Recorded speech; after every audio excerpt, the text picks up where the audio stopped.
The plan was simple. Beautifully, naively, disastrously simple. Fly in on Faye, break into the castle, rescue everyone. Fly out.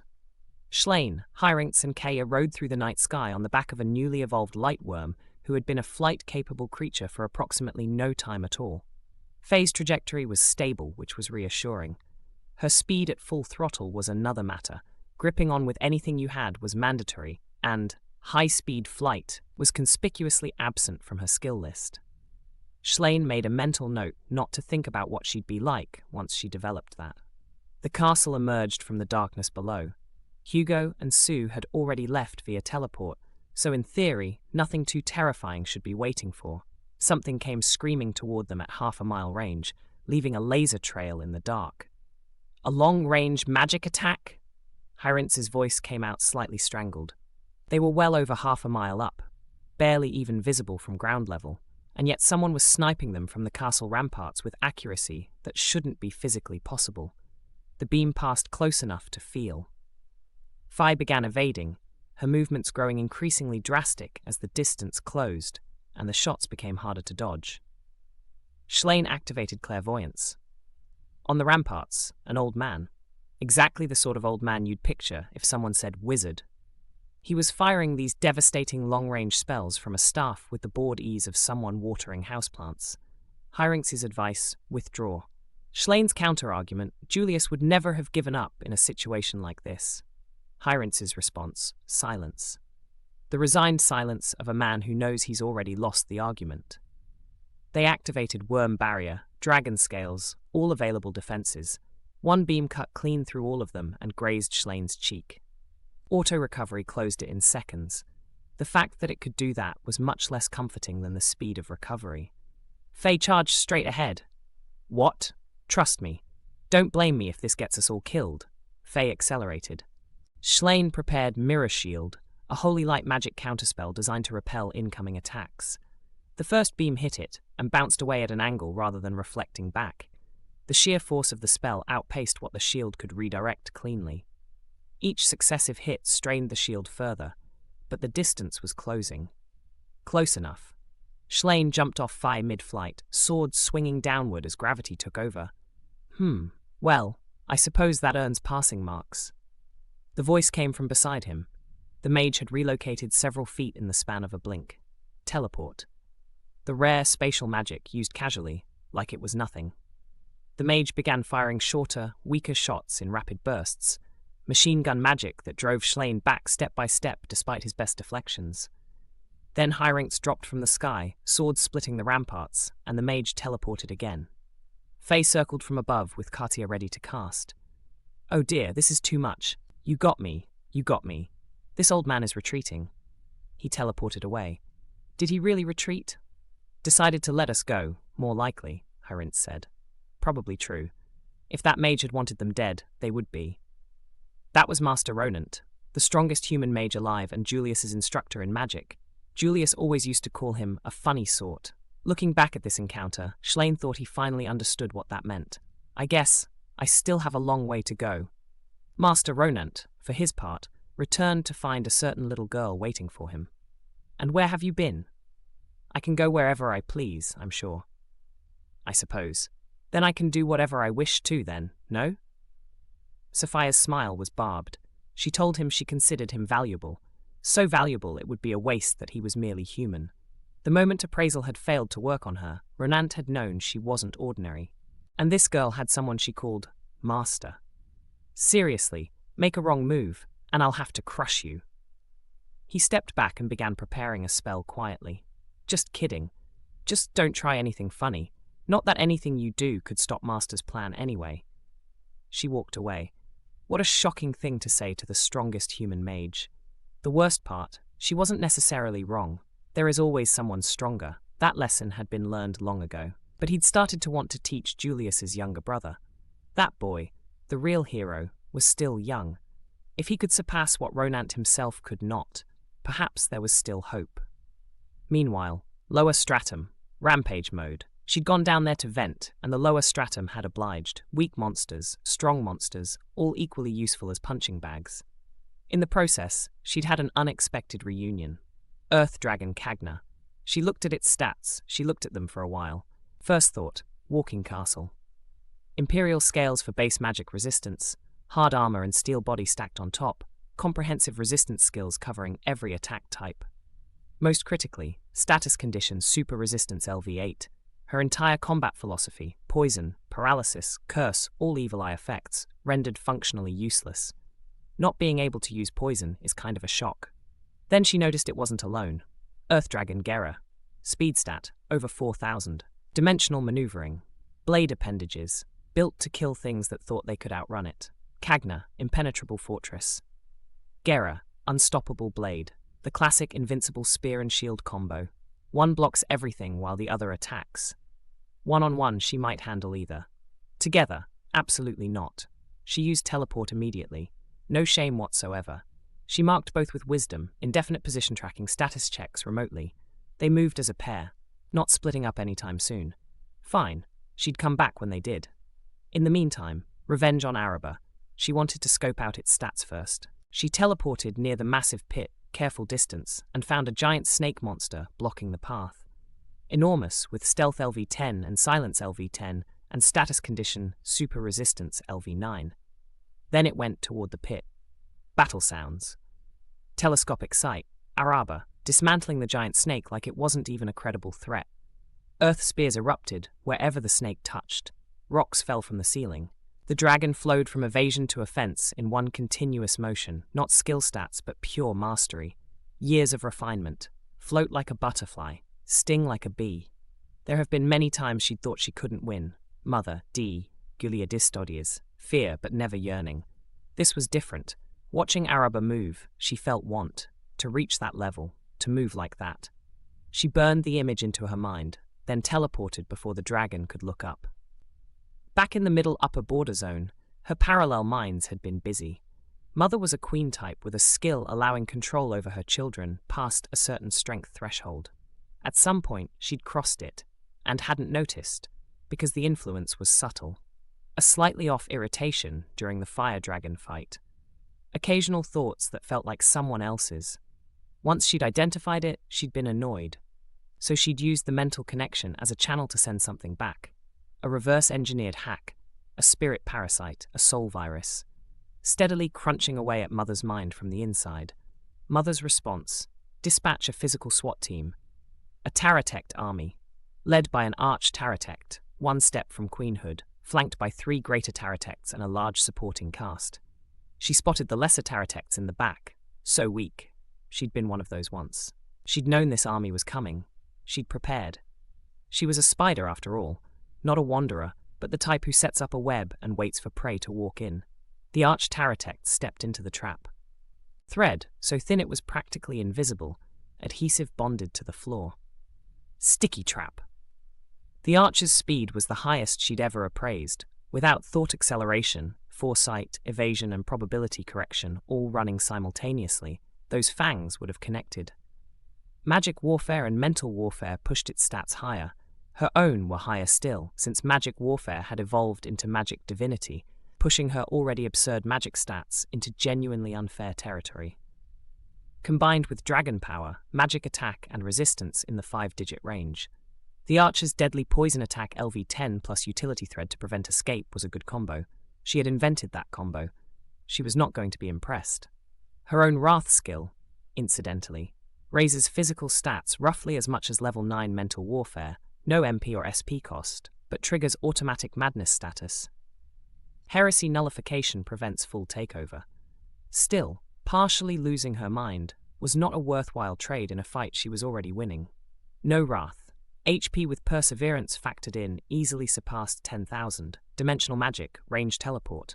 Both of them, destination, above the magma lake in the middle stratum. Welcome to the sauna.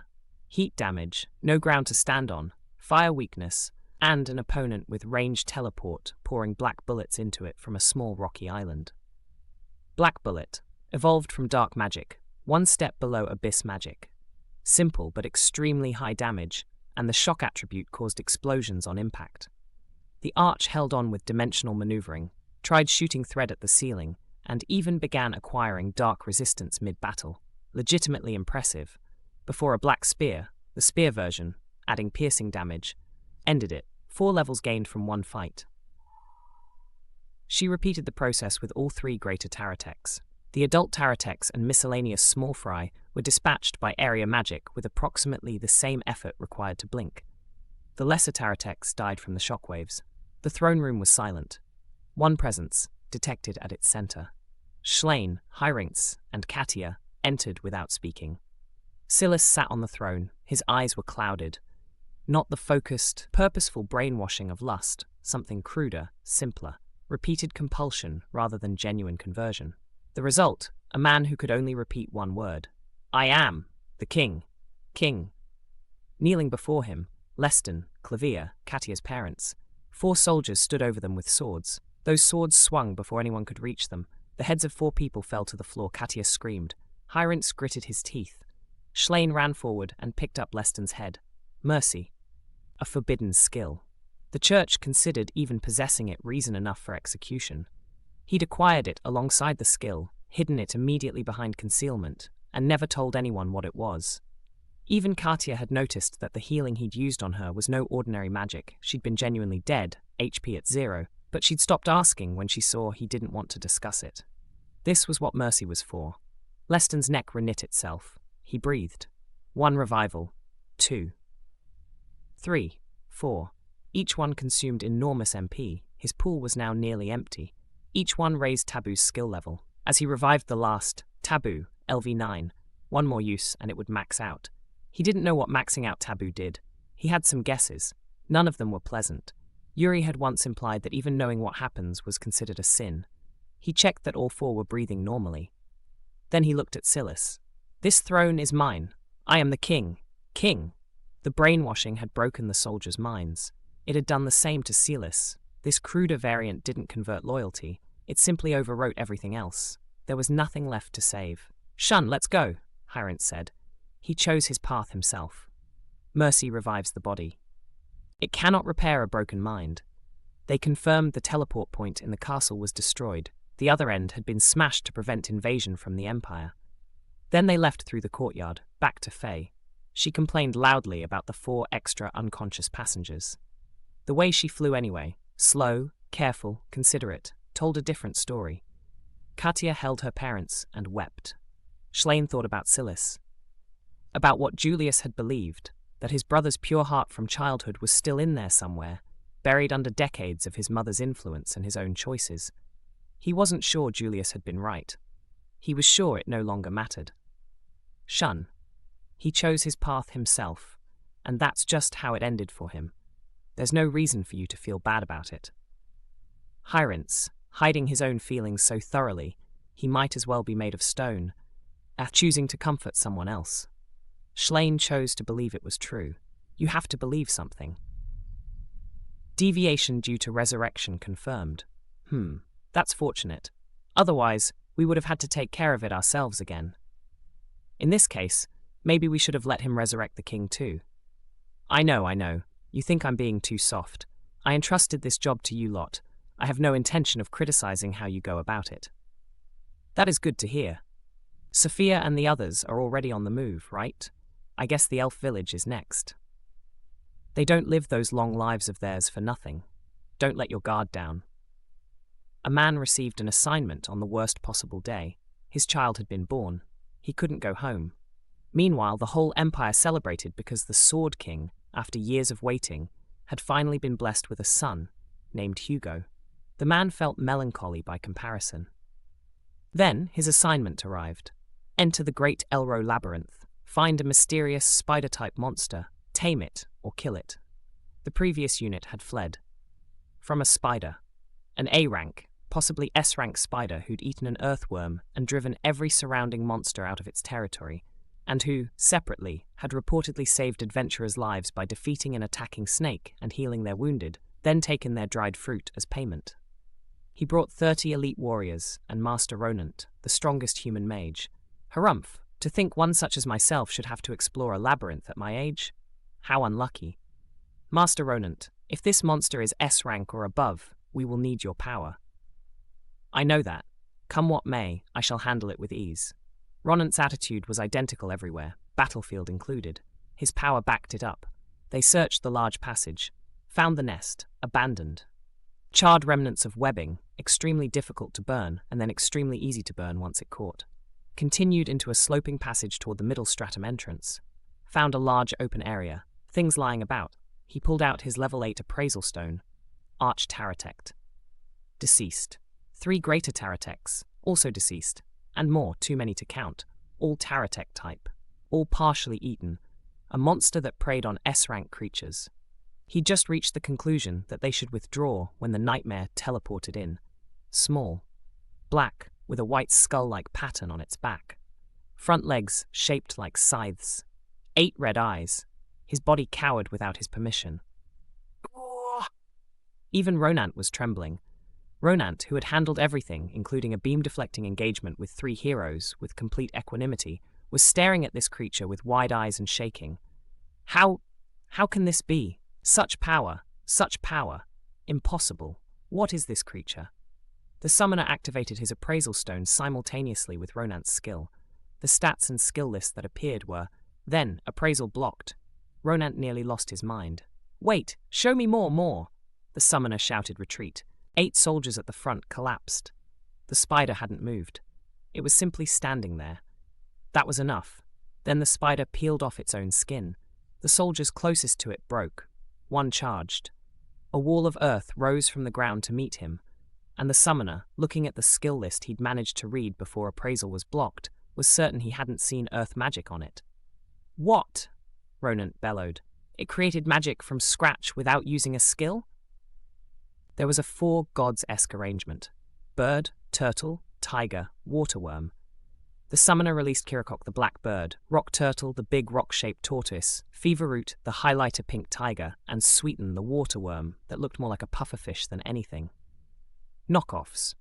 But strong knockoffs. Wind magic from Kirakok landed directly on the Edesane and did nothing.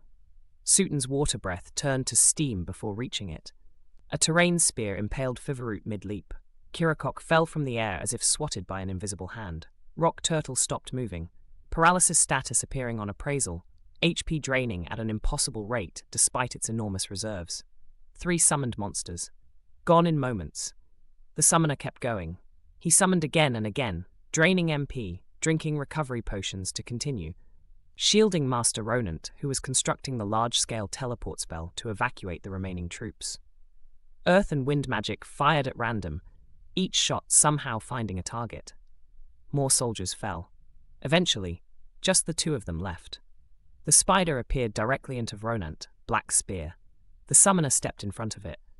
The spear hit him, passed through, partially destroyed Ronandt's right arm and flank. The trajectory shift from his body being in the way had been just enough. Teleport. Research lab. Healers.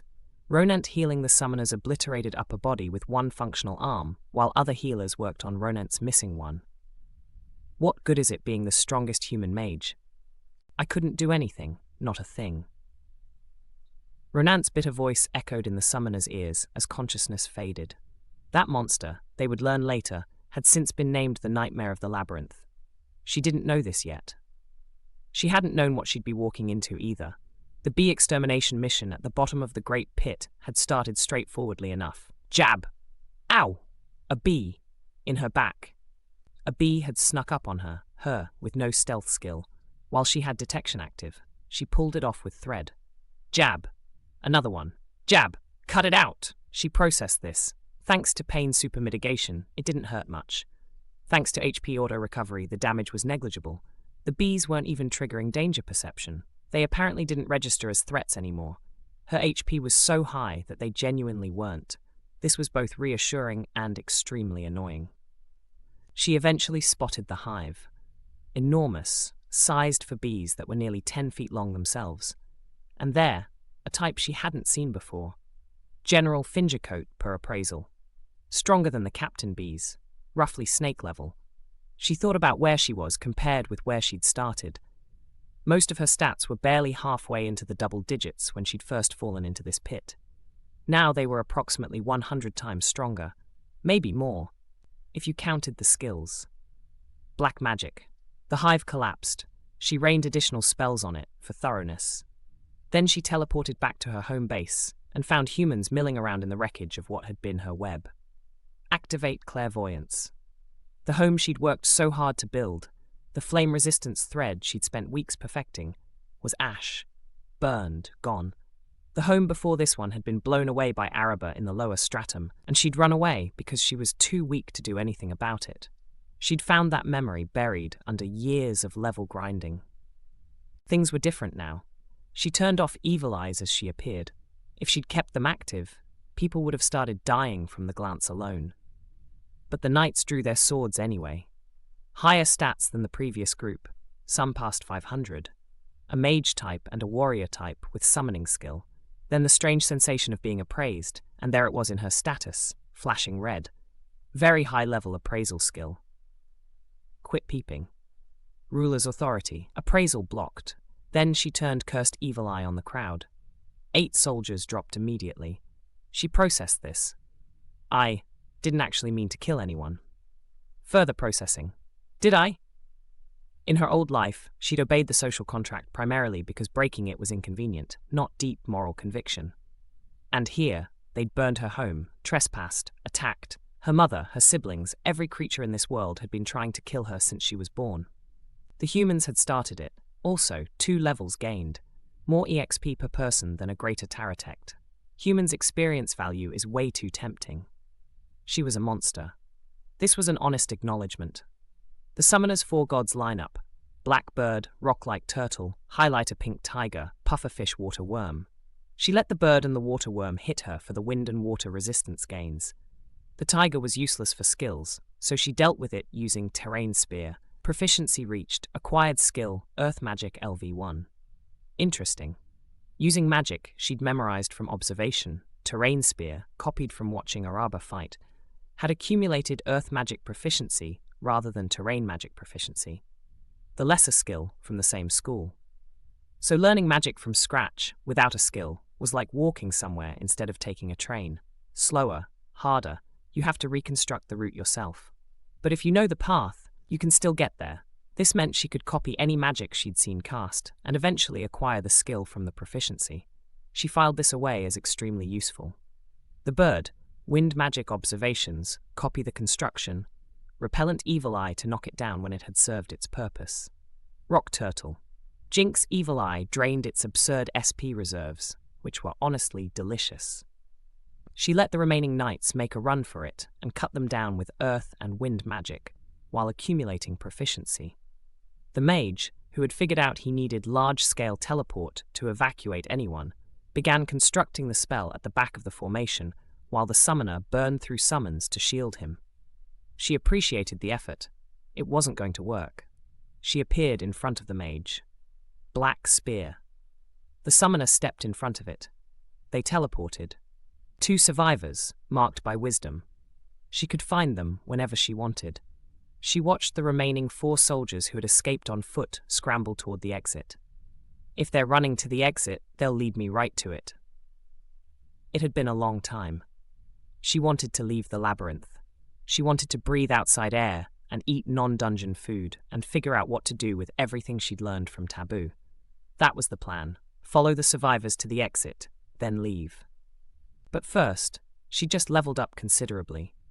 The timing was right, and there was something she needed to deal with before stepping outside. An image burned into her mind. Araba moving through the snake fight with the precision of a martial arts master, attacking and evading simultaneously like a single continuous motion, weaponizing an entire cave. She wasn't afraid of that anymore. Not only afraid, she wanted to surpass it. The source of her trauma. The creature who'd been in her head since she fell into this pit. Before she left the labyrinth, she was going to face it. Earth Dragon Araba. Challenge accepted.